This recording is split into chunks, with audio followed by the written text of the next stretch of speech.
Okay, so tayo naman po tayo and let's pray as a congregation. Let's pray. Father God in heaven, salamat for this privilege, Lord, na kami po yung makakapakinig ng iyong salita. Salamat, Lord, dahil dinako niyo po kami sa inyong bahay-sambahan. Salamat din, Panginoon, dahil iningatan niyo po kami, Lord, habang kami po yung natutulog. Wala pong mga masamang bagay na nangyari sa amin. At salamat din po, Lord, sa paghahanda niyo po sa amin sa pakikinig ng iyong salita. Lord, I as the preacher today, may you hide me sa likuran mo, ikaw po ang maitaas. Remove every pride in me. At ihanda niyo rin po, Lord, ang bawat isa, Panginoon. Bigyan niyo po sila ng isang humbled heart so that you can speak to our hearts today. Thank you, God, in Jesus' name. Amen. So makakaupo na po kayo. Once again, it's a privilege for me na muling makapagturo sa ating kalagitnaan. So kung last week po pinag-aralan po natin ang Exodus chapter 1, ngayon po tuloy lang natin yung study natin. And we will hit Exodus chapter 2, verses 1 to 22. So dito po makikita natin yung early life ni Moses. Mula sa kanyang kapanganakan hanggang siya'y ampunin ni Pharaoh, hanggang makapunta siya sa isang foreign land, sa Midian. But above all, pinaka-highlight po dito sa study natin is kung paano sinamahan ng Diyos si Moses sa mga sitwasyon na yon. At ang title po natin pag-aaral ay Our God at Work. So sino nga ba si Moses? Si Moses po ay isang kilalang personalidad, hindi lang sa ating mga Kristiyano. Kilala at ginagalang din po siya sa Islam and at the same time sa Judaismo. Pero pagdating sa ating mga Kristiyano, notable po si Moses for certain reasons. Halimbawa po, siya po ang ginamit ng Lord para ipamalas ang kanyang kapangyarihan sa harap ng mga Israelita and at the same time sa mga Egyptians na umahabol sa kanila para mabiyak yung Red Sea. At mapag-aaralan po natin yan sa mga darating panglinggo. Kilala din po si Moses dahil siya po ang ginamit ng Diyos upang maisulat ang Ten Commandments, the earliest form of the canonized scripture. At pangatlo, si Moses din po ang ginamit ng Diyos para maisulat ang Pentateuch o yung 5 books of the Bible na nauna. Namely, Genesis, Exodus, Leviticus, Numbers, and Deuteronomy. So ngayon alamin po natin kung ano bang nangyari talaga deeper sa life ni Moses in this chapter. And let me share you series of events na nag-transpire po. Una, the life of Moses in Egypt. Ito po yung kanyang early life. So please open your Bibles, Exodus chapter 2. And we will read verses 1 to 10. Hindi ko po inilagay ngayon yung passage sa ating screen para makaugalian uli natin na magdala ng ating mga Bibles, no? So if you're there, say amen. So basahin ko po. Now, a man of the tribe of Levi married a Levite woman. And she became pregnant and gave birth to a son. When she saw that he was a fine child, she hid him for 3 months. But when she could hide him no longer, she got a papyrus basket for him and coated it with tar and pitch. Then she placed the child in it and put it among the reeds along the bank of the Nile. His sister stood at a distance to see what would happen to him. Then Pharaoh's daughter went down to the Nile to bathe, and her attendants were walking along the riverbank. She saw the basket among the reeds and sent her female slave to get it.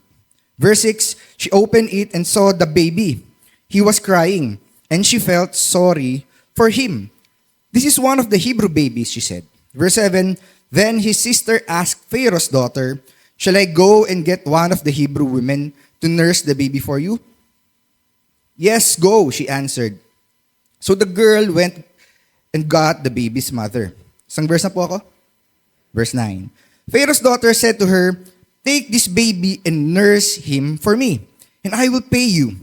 So the woman took the baby and nursed him.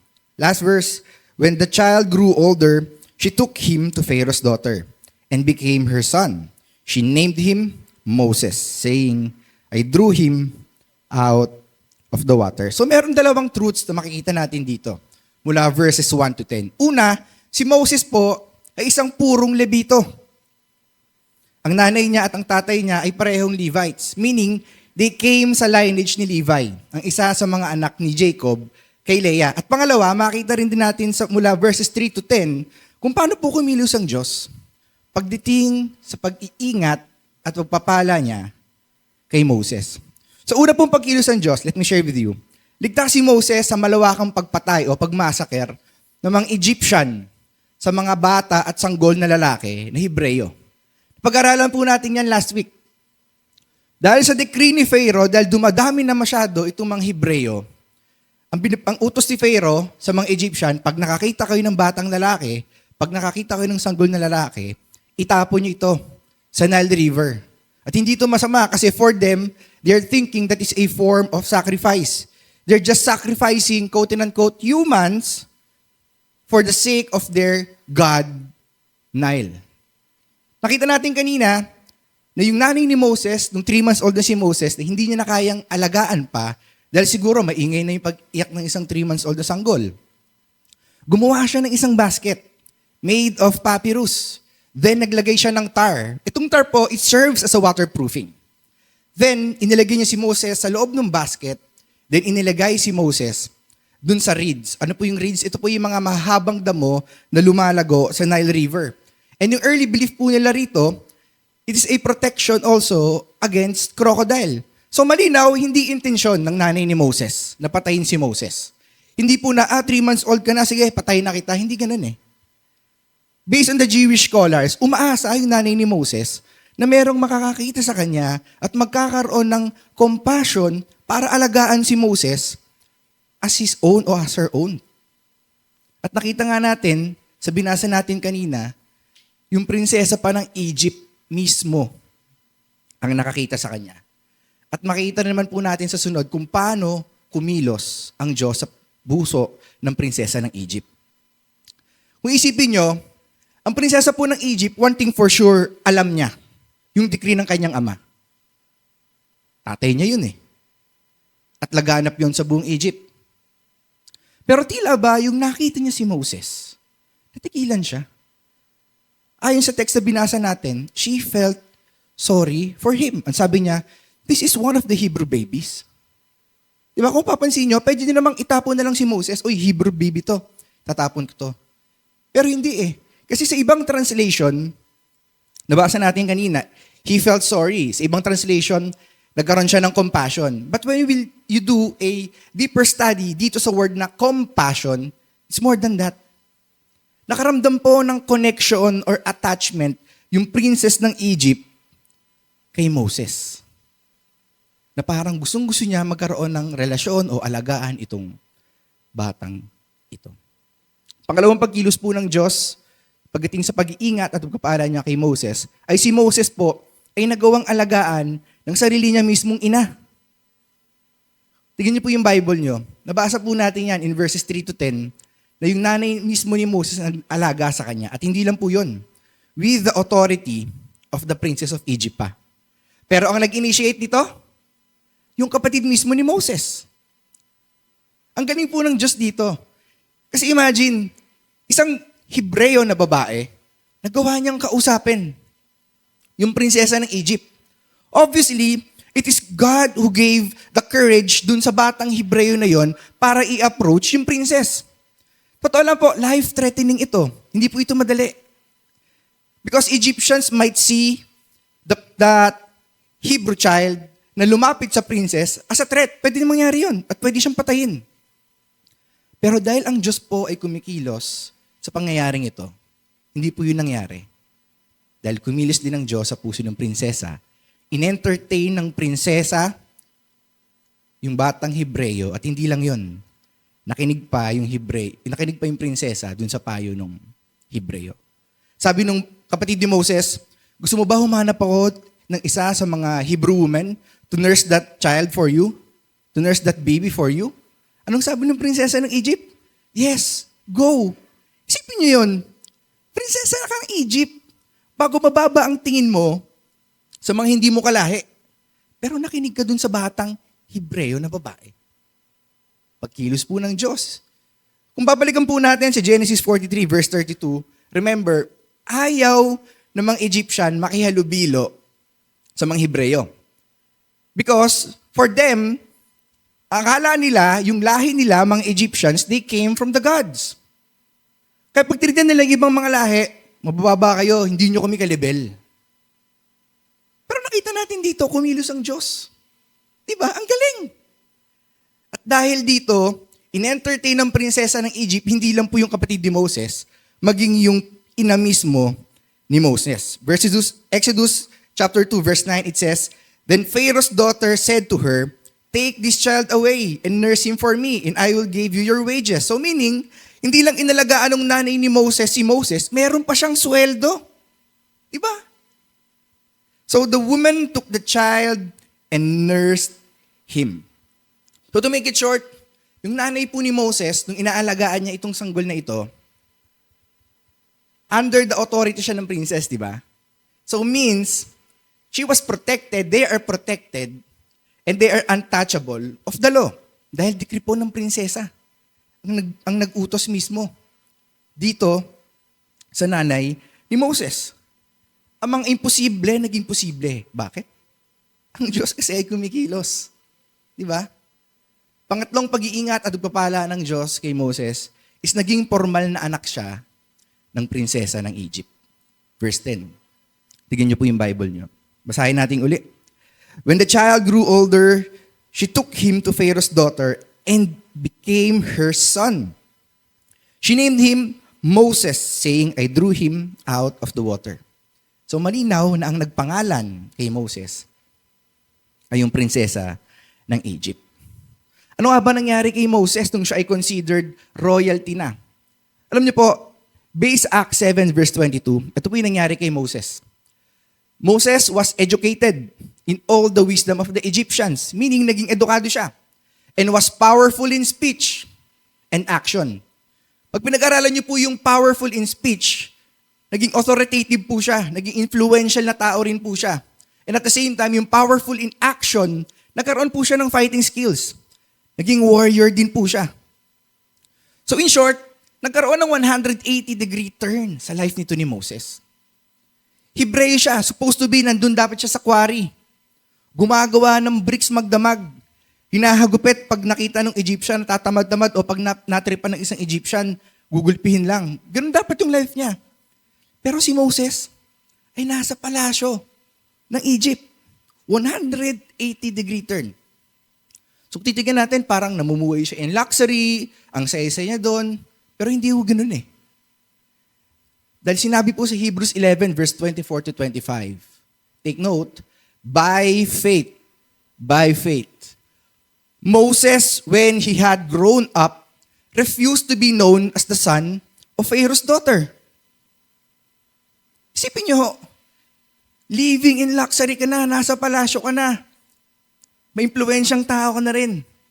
Ang daming na-develop sa iyong skills na hindi basta-basta na-develop at hindi basta-basta na-achieve ng mga Hebreo. Pero he refused to be known as the son of Pharaoh's daughter. Bakit? Because by faith. Verse 25, he chose to be mistreated along with the people of God rather than to enjoy the fleeting pleasures of sin. Now, tanong, saan kaya nakuha ni Moses o saan niya natutunan yung tamang pananampalataya? And bakit konbinsado siya at alam na alam niya sa sarili niya na isa siyang Hebreo? Alam niyo po, as per the Jewish scholars, dahil ito po sa kanyang pamilya. Kasi ayon sa kanilang pag-aaral, si Moses po ay magbibinata na bago siya i-turn over ng kanyang nanay sa prinsesa ng Egypt. Meaning, may mga years na nagdaan na inaalagaan talaga siya, nire-raise up as their own ng sarili niyang parents. And for the Jewish scholars, ito yung time kung saan tinuruan talaga siya ng kanyang pamilya. Not just about his identity as a Hebrew, hindi lang about sa history nila being a Hebrew, kundi about sa tunay na Diyos. Kaya alam ni Moses convinced siya. I don't want to be considered as the son of Pharaoh's daughter. Bakit? Kasi alam ni Moses ang totoo. So sa mga magulang na narito, let me tell you this. Importante po yung role natin sa ating mga anak, lalo higit sa buhay at sa lakad pananampalataya po nila. Malinaw po ba yon? So pangalawa po, na event na nag-transpire po rito, is the escape from Egypt. Verses 11 to 15. Basahin po natin. Basahin niyo po sa Bibles niyo. Verse 11, one day when Moses had grown up, he went out to his people and looked on their burdens. And he saw an Egyptian beating a Hebrew, one of his people. So sa single verse ito, may mga ilang bagay po tayo na kailangan nating maintindihan. Tingnan niyo po yung mga naka-underline na words dito. Unang-una, si Moses po ay 40 years old na nung nangyari ito. So meaning, considered na grown up ka na, pag 40 years old ka na pala. No? Based on Acts 7 verse 23, ito po yung pangyayaring yon. When Moses was 40 years old, he decided to visit his own people, the Israelites. At pangalawa po, si Moses, he never labeled himself as an Egyptian. Pagiging anak nga ng anak ni Pharaoh ayaw niya. Pagiging Egyptian pa kaya. He never labeled himself. Though nakita natin na royalty siya ng Egypt, though siya ang sumulat nito, ng Book of Exodus, pero considering how he described his relationship with the Hebrews, ginamit niya yung words na his people. Ibig sabihin, talagang konbinsado siya na he is a Hebrew. At pangatlo na kailangan nating maintindihan sa verse na binasa natin, yung ginamit po ni Moses yung word na he looked on their burden. Ang Hebrew translation po nito, putting himself to their shoes. Meaning, inilalagay ni Moses yung kanyang sarili sa kalagayan ng mga Hebreyo. Pag nasasaktan ng mga Hebreyo, nasasaktan siya. Kapag niyuyurakan ng Hebreyo, niyuyurakan din siya. Pag pinagmamalupitan ng Hebreyo, ramdam niya na pinagmamalupitan din siya. Putting himself to their shoes. Kaya nga po, nung nakita ni Moses, base dito sa verse 11 na ating binasa, na yung isang Egyptian sa harapan niya, ginugulpe yung isang Hebreyo, ito yung naging kanyang response. Tignan niyo po yung Bibles niyo, verse 12. Looking this way and that, and seeing no one, he killed the Egyptian and hid him in the sand. Dahil nga, hurt siya harapan niya mismo, ginugulpi yung kalahi niya. At nagawa niyang patay na itong Egyptian na to. No? Verse 13, tuloy natin. The next day, he went out and saw two Hebrews fighting. He asked the one in the wrong, "Why are you hitting your fellow Hebrew?" In verse 14, the man said, "Who made you ruler and judge over us?" Sino bang gumawa sa'yo para pagharian mo kami at hatulan mo kami? So to make it short, sino ka? Yun ang gusto niyang ipamukha kay Moses Sino ka? Wala kaming pakialam sa'yo. Papatayin mo rin ba ako kagaya ng pagpatay mo dun sa Egyptian? And the moment na narinig po ito ni Moses, natakot siya. Verse 14. Verse 14 nga. Tuloy lang po natin. It says, "Then Moses was afraid and thought, what I did must have become known." So bakit nga ba ginawa ni Moses yun? Bakit niya nga ba para bang ibinibida niya yung sarili niya, tas to the point na pinatay niya pa yung Egyptian na nang-aapi dito sa Hebreyo? Base sa Acts 7 verse 25, Moses thought that his own people would realize that God was using him to rescue them. But sadly, they did not. Imbis na matuwa sila na mayroong isang Moses na purong Hebreyo, purong Levito, na nandun na sa palasyo ng Egypt, who cares for them, na tumatayo para sa kanila, na ipinaglalaban sila, para sa kanila, wala lang yun. Sino ka? Hindi nila nakita na ginagamit ng Diyos si Moses to rescue them. Sa panahon natin ngayon, ganito rin nakakalungkot na realidad ng buhay. Marami pa naman po ng mga faithful preacher ng word. Marami pa na rin naman po mga faithful sila pag nag-evangelism sila. Marami pa rin naman po na faithful pagdating sa soul winning. Pero ang sad reality ng present day natin ngayon is people are too preoccupied and too focused in three things. Ano po ito? money, pleasure, and entertainment. For them, they love this world. For them, they don't care kay Jesus and even the teachings of Jesus. Because they love their sin, they love this world. And yung way pa ng pamumuhay nila is YOLO. Di ba YOLO? Yung you only live once. Totoo naman, we will only live once. Pero tila ba nakakalimutan natin that time will come, we are all gonna die and we will face our Maker. Di ba? That's the sad reality of this present day generation today. Sabi po ni Charles Spurgeon, Christ offends men because His gospel is intolerant of sin. Pag kinurik mo yung mga tao, uy, sabi sa Bible, tama yan. Huwag mo akong pakialaman. Bible ka dyan. Nag-enjoy ako rito. Karamihan po, gano'n na. Bakit? Because Christ is coming back again. So tuloy po natin. Verse 15, tignan niyo po yung mga Bible niyo. When Pharaoh heard of this, he tried to kill Moses. But Moses fled from Pharaoh and went to live in Midian, where he sat down by a well. So, imposibleng mangyari po na matakasan ni Moses si Pharaoh. Kasi hindi lang naman si Pharaoh yung kalaban niya rito eh. Ang kalaban dito ni Moses ay ang buong army ng Egypt. And historically speaking, yung armies ng Egypt, hindi lang po sila malakas. Marami pa sila, magaling pa sila, at saka yung technology po nila ay advanced. Pero paano nagawang takasan ni Moses ang hukbo ng Egypt? Kasama niya ang Diyos eh. Yun lang ko yung simple explanation nun. Kasama ni Moses ang Diyos. Let me share with you Psalms 41 verses 1 to 2.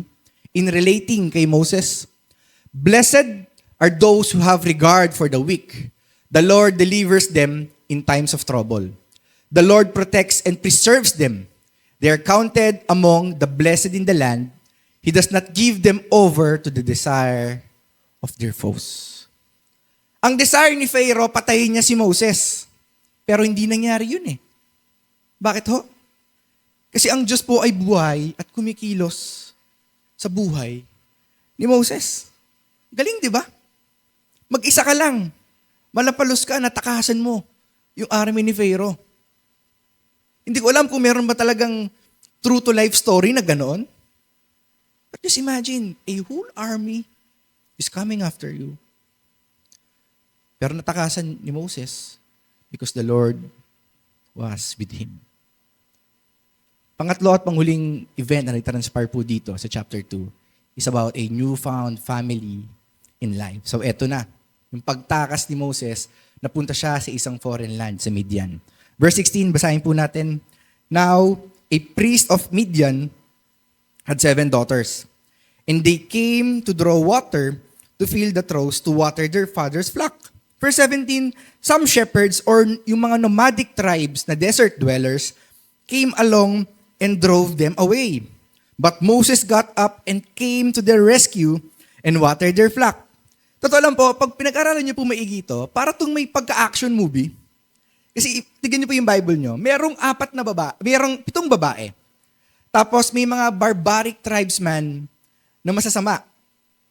Tapos itong barbaric tribesmen na to, tinataboy nila itong mga babae na umiigib ng tubig sa well. Tapos came to the rescue si Moses. Imagine nyo, paano kayang nagawang gapiin ni Moses itong mga shepherds na ito?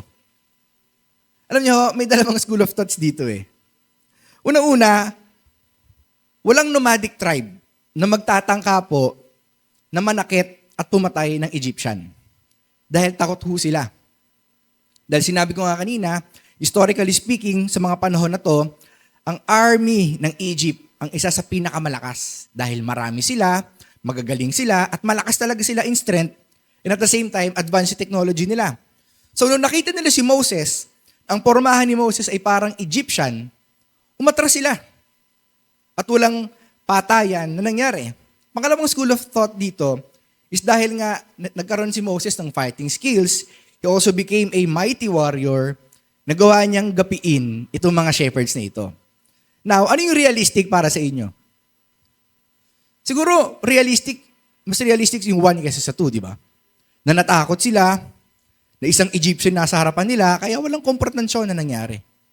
Pero alam niyo po, whether tama man yung 1 o tama man yung 2, ito ay mga pananaw lamang ng mga Bible scholars.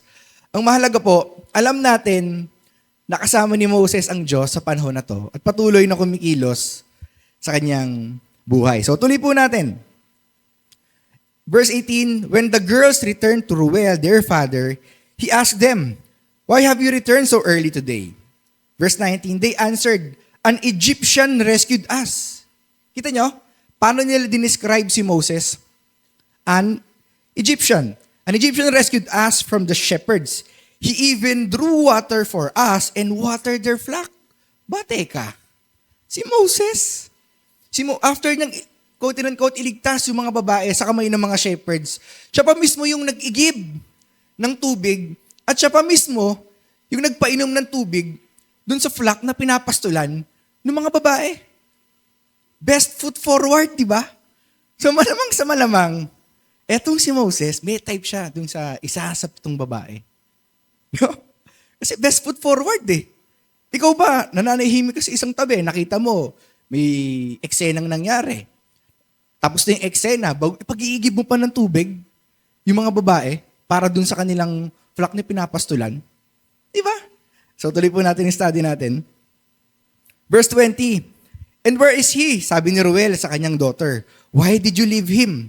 Invite him to have something to eat."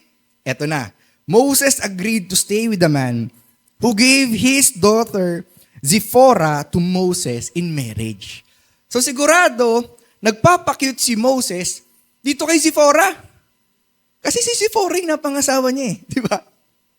Si Moses talaga, oh. Parang may pag-action film talaga eh. Then last verse, Zipporah gave birth to a son, and Moses named him Gershom, saying, "I have become a foreigner in a foreign land."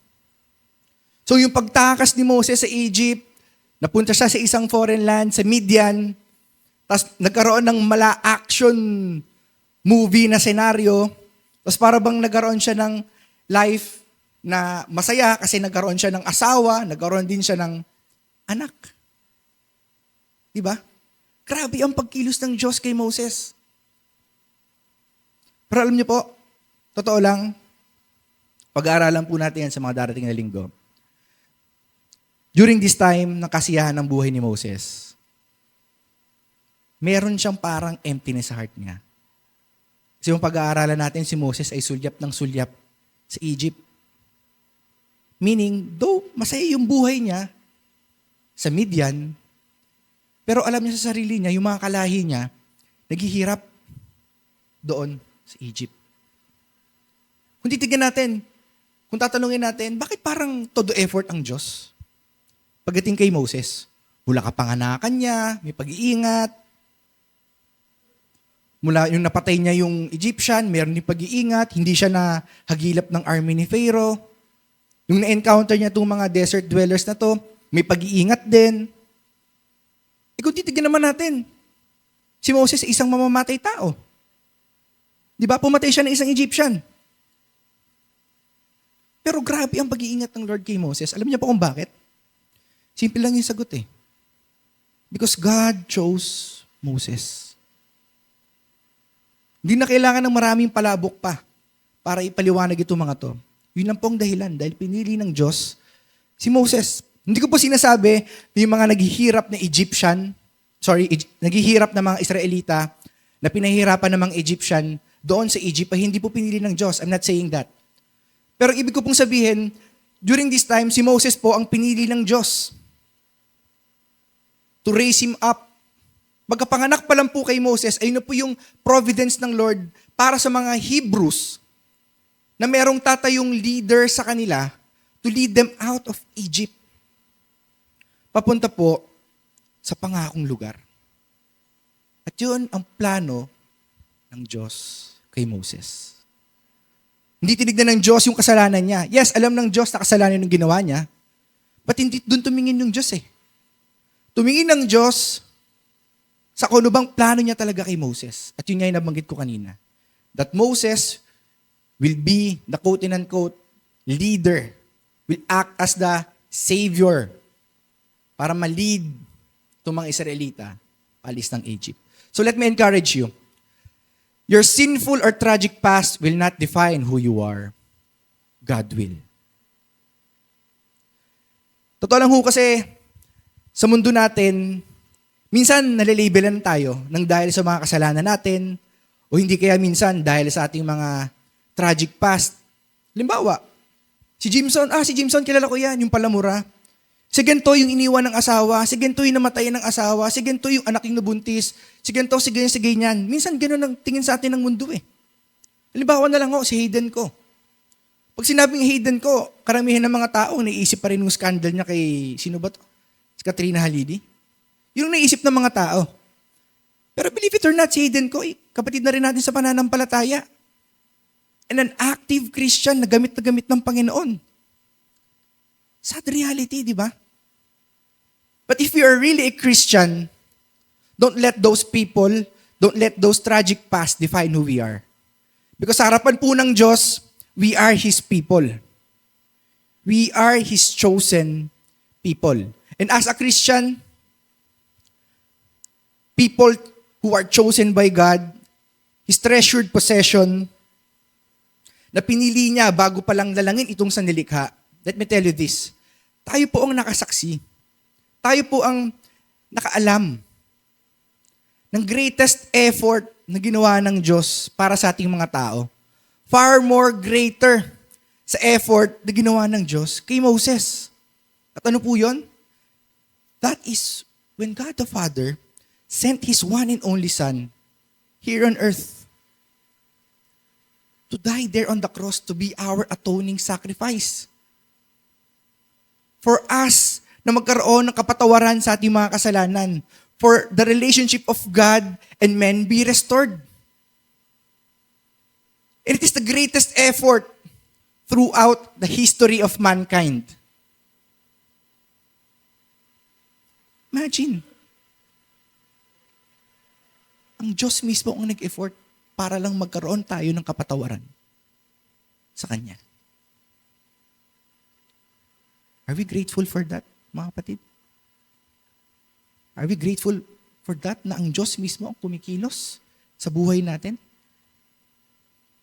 And because of this greatest effort na ginawa ng Diyos, those who will believe in Jesus, when I say believe in Jesus, if we are convinced na si Jesus ang Messiah, meaning He is the Christ, the Savior na pinadala ng Diyos dito sa mundong to, to restore the destroyed relationship of God and man because of sin. If we are convinced that Jesus is the one and only Son of God, and if we are convinced na si Jesus lang ang kaisa-isang daan patungo sa kaligtasan, and if we are convinced sa mga katuruan niya, and we have this desire to obey His words, therefore, we are His children. And let me tell you this, itong salvation po na meron tayo, and even itong faith na meron tayo, to believe in Jesus as the Messiah, ito po ay pagkilos pa rin ng Diyos sa atin. Ang Diyos po ang nagbigay sa atin ng faith for us to believe in Jesus. At wala po tayong participation dito, totoo lang. Wala po pwedeng magyabang na pinili ko si Lord, pinili ko si Jesus. Malakas yung faith ko. Walang ganun eh. Because lahat po ng ito ay galing mismo sa Diyos. And the God whom we have a relationship with, and the God na sinasamba natin, ang Diyos na buhay, ay siya rin po ang Diyos na patuloy kumikilos sa ating buhay. He works for His providence over our lives and at the same time to prepare us for His soon return. At itong dalawang pinato, itong providence and prepare, ay yung life lessons natin for today. Una, let me share with you. God's providence for His people. Ito po yung matututunan natin dito sa chapter na ito. Malinaw po, may mga challenges na dinaanan si Moses. Mula kapanganakan niya, hanggang makapunta siya sa Midian. Pero, na-highlight din dito yung protection ng Diyos sa kanya. And during this time, yung mga Israelita ay naandon sa Egypt. They are suffering. Ang tinuturo po sa atin ito, ang realidad ng buhay. Meron talaga tayo mga trials and sufferings in life na ating dadaanan. Maybe yung iba sa atin, medyo kalmado pa yung dagat ng problema. Maybe yung iba sa atin, medyo malaki na yung alon. Maybe iba sa atin, medyo maliliit yung alon ng mga problema. Pero wala tayong magagawa dun eh. Kasi yun yung realidad ng buhay. And even Jesus said, in this world, you will have trouble. Hindi sinabi ni Lord, pag nagkaroon ka ng relationship sa akin, giginhawa buhay mo, yayaman ka, magkakaroon ka ng kotse, gagaling yung sakit mo, makakapunta ka doon, dito, ganyan, etc., etc. Hindi ko sinasabi na hindi kayang gawin ng Lord yon. Our God is also the God who can prosper us, who can heal us. Our God is the God of miracles. We still believe in that. Kumikilos pa rin po ang Diyos sa makahimalang paraanan. Pero sabi ni Jesus, in this world, you will have trouble. Because this world, for Christians, it is not our eternal home. No? Ang ating tahanan is together with our Lord and Savior, Jesus Christ. Sa kalangitan. At pagdating sa dulo, sa new heaven and sa new earth. Ito po yung peace na binigay ni Jesus dito sa passage na to. Sabi niya, but take heart. I have overcome the world. Huwag tayo matakot. Magkakaroon tayo ng troubles, huwag tayo matakot. Sapagkat ang Diyos na meron tayong relasyon, ang Diyos na hindi pinagkaitong kayo sa isa niyang anak, ang Diyos na namatay sa krus ng Kalbaryo, ay napagtagumpayan na ang mundo. So laksan po natin ang ating loob kung tayo po'y dumaraan man sa series of problems ngayon. So hindi po nakakaalam, pero I believe most of you, alam nyo ito. Kamakailan lang po ang ating kapatid na si Kuya AA namatay. So, para sa VR family, take heart na overcome na ni Lord yung mundo. Rest assured na si Kuya A ay nasa kamay na ng Diyos. Psalms 27 verse 1, it says, the Lord is my light and my salvation. Whom shall I fear? The Lord is the stronghold of my life. Whom shall I be afraid? Now, question. If the Lord is our light and our salvation, to whom shall we fear? Di ba po? If the Lord is a stronghold of our life, to whom shall I be or we be afraid of? Kwento ang kulong po kayo na isang testimony ng God's providence sa buhay po namin mag-asawa. Kwento ko lang ho yung kapanganakan ni Jaya. Maybe hindi lahat kayo alam yung nangyari, yung pinagdaanan namin nito, yung time na ito. Pero medyo nahirapan po talaga kami nito. So nung kapanganakan po ni Jaya, ito po yung pandemic. Kasagsagan pa ng COVID 2020. Konti yung nurse sa hospital, tapos hindi ka makakapasok sa hospital kapag wala kang swab test. Tapos yung swab test, 2 to 3 days pa darating. Pag nagpa-swab ka, malas mo na kung abutin ka ng 5 days. Itong time na to, kinausap namin ng doktor namin, sabi namin, Dok, magkano po ba yung normal delivery? Sabi ng doktor sa amin, 25,000. Sabi ko, 25,000 lang pala eh. 35,000 dadaling ko. Niyayabangan ko pa si Mira. Sabi ko, dadala ako extra 10,000 ha. Magmumukbang tayo doon habang nag-labor ka. Yun pala si Mira, bawal kumain habang nag-labor. Dapat pala fasting siya noon. Tapos, to make it short, on our 3rd day dun sa hospital, oras na para dalhin si Mira sa delivery room. Hindi ko makakalimutan to. October 31, alas 4 ng hapon. Meron pang malakas na bagyo nun, super typhoon. So, ang dami kong iniisip, baka mamaya yung bubong namin sa inuupahang bahay namin, lipa rin. No? Tapos, iniisip ko pa, ano kaya mangyayari? Magiging successful kayo yung normal birth ni Mira. Ang daming thoughts na pumapasok sa isip ko. Lumipas ang oras. Alas 4, alas 5, alas 6, alas 7, alas 8, alas 9. Doon lang ako nagkaroon ng idea kung anong nangyayari kay Mira.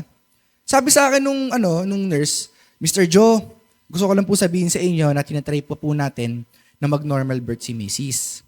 Kasi hanggang ngayon po, hindi pa rin po bumababa si baby. Sabi ko, okay. Pero totoo lang, napaparinig na ako. Hindi ko kasi alam talaga yung nangyayari. Dahil nga bawal akong pumasok sa delivery room. Hindi kagaya ngayon, alam ko pwede na yata no? pwede nang pumasok sa delivery room at makita mo yung asawa mo habang nanganganak. So after po ng pangyayaring ito, parang kono-nung to sa rin pumapasok sa isip ko. Tapos after an hour, alas 11 na nun, ang nangyari, sabi sa akin ng nurse, Mr. Joe, kakausapin po kayo ni Dr. Nocon. So kinabahan na ako. Sabi ko, ba't kaya yung doktor na mismo kakausap sa akin? Tapos kinausap ko ng doktor. Sabi, Mr. Joe, gusto sana nating i-normal si Mira. Kaso ang problema, si baby malikot. Pumihit. Tapos pag umihiri daw si Mira, napipilipit daw yung leg ni Jeya. At tumitigil yung heartbeat. Meaning, may tendency mamatay si Jeya kapag pinilit ni Mira. Tapos sabi ko, Doc, so ano yung sabihin nyo? Isi-CS natin si Mira. Sabi ko, okay, CS. Pero nasa isip-isip ko, magkano kaya yung CS? Tinanong ko yung doktor, sabi ko, Doc, tanongin ko lang po kayo, magkano po yung CS? Sabi sa akin ng doktor, Mr. Joe, 75,000 po. Sabi ko, kasama na po ba dun yung doctor's fee? Tsaka yung hospitalization. Sabi niya, doctor's fee lang po yun. Sabi ko, nakaw, patay. Ang bit-bit ko, 35,000, iyayabang ko pa kay Mira. Yung bill pala namin, more than that, lagpas kalahati pa. Di ba?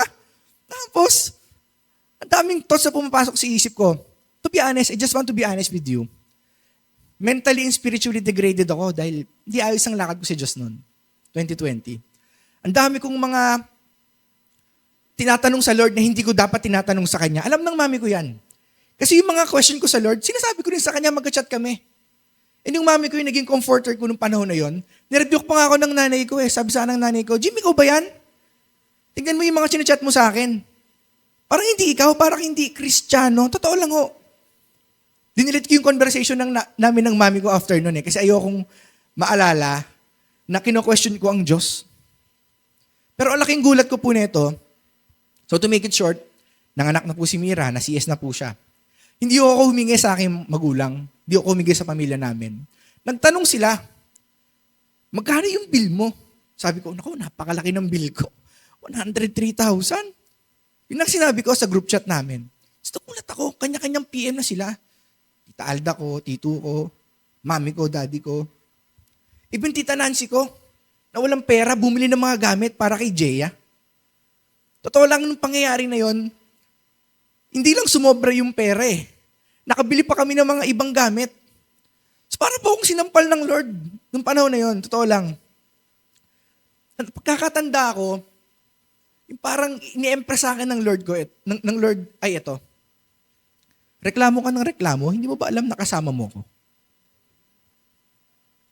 Totoo lang, nakita ko rin dito, yung pangko-question ko sa Diyos, yung pagtatanong ko sa Kanya kung, Lord, andiyan ka ba talaga? Alam mo naman na ito pagdaraanan namin, bakit inalaw mo?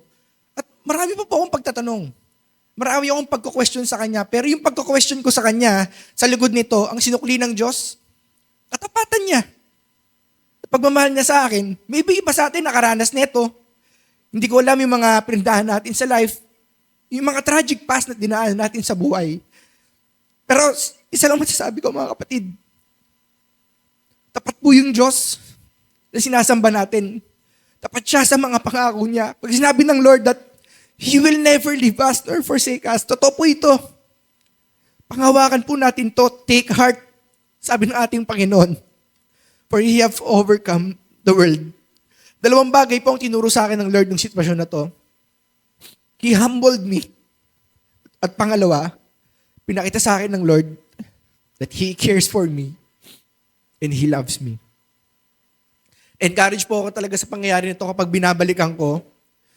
Natuto ako na sa buhay natin, na kahit anong problema ang daanan natin, kahit anong hardships yan, maliit man yan o malaki, ang pinakamahalaga, buhay po yung Diyos at patuloy na kumikilos sa mga buhay natin. Ang Diyos din po ang kikilos kung anumang sitwasyon in life na meron po tayo. Tandaan po natin yan mga kapatid.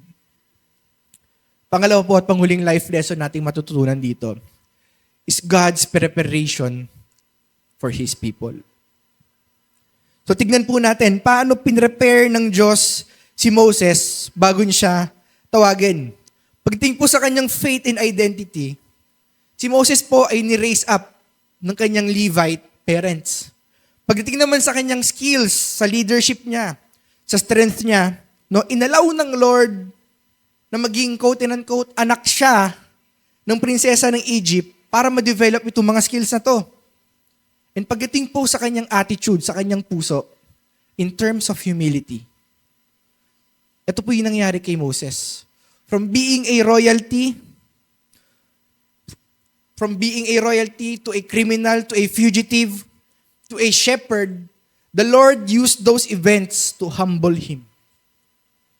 Papag-aaralan po natin yan next week, dahil ako rin po ang magtuturo next week. Now, to the point na si Moses ay wala nang confident sa sarili niya. Dahil sa mga pangyayaring ito, sa mga events na nag-transpire na ito, the Lord broke him. Talagang binasag siya ng Lord. And sa panahon natin, ganito rin po kikilos ang Diyos.